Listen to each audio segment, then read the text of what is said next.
জয়গুরু, সবাইকে জয়গুরু। বন্দে পুরুষোত্তম আদৌ বর্তমান শ্রী শ্রী আচার্যদেব বললেন যে আমার কতটা ডিগ্রি আছে সেটা বড় কথা নয়, বড় কথা সেই বিদ্যাটা আমি কতটা বাস্তবভাবে প্রয়োগ করতে পারলাম, সেটাই বড় কথা। সত্যিই তাই। আমাদের সেই শ্রী ঠাকুরেরও একটা ছোড়ার মাধ্যমে তিনি বলেছেন, মুখে জানি ব্যবহারে নাই, সেই শিক্ষার মুখে চাই। অর্থাৎ আমার সেটা বাস্তবসম্মতভাবে প্রয়োগ করা। আমার অনেক শিক্ষা দীক্ষা অনেক কিছু আছে, কিন্তু বাস্তবে আমি সেটাকে ঠিক কোথায় কিভাবে কাজে লাগাতে হয়, বাস্তবিক যেভাবে চলতে হয়, হয়তো আমি সব ক্ষেত্রেই পরনির্ভরশীল। আমার যে কোনো আমার শুধুমাত্র শিক্ষাটা শুধু পয়সা ইনকামের জন্য, সে শিক্ষা কিন্তু বেশি দূর যেতে পারে না, এগোতে পারে না। কারণ মানুষের জীবনে ওঠা পড়া আছেই। হয়তো অনেক সময় দেখা যায় পাশে কেউ থাকে না, তাকে কিন্তু জীবন চলাটা একা একাই করতে হয়। সেখানে মাথা খাটিয়ে অনেক কাজ করতে হয়। হয়তো সেখানে ওই শিক্ষা পুঁথিগত বিদ্যার কোনো কাজই লাগে না।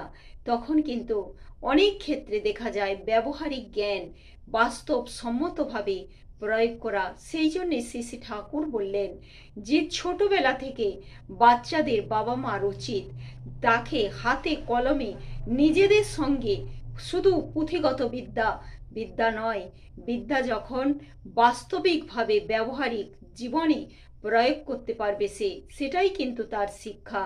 যেখানটায় কি করলে কি হবে, এখানে আমি শ্রী শ্রী ঠাকুর বলছেন ছেলে মেয়েদের কখনো মাকে সাহায্য করবে মেয়েরা, বা ছেলেরা বা বাবাকে সাহায্য করবে, বাবার সাথে হাটে বাজারে যাবে, মেয়েরা মাকে সহযোগিতা করবে, মায়ের হয়তো কুণ্ণটা একটু কেটে দেবে, হয়তো একটু তার সাথে একটু রান্নায় সহযোগিতা করলো।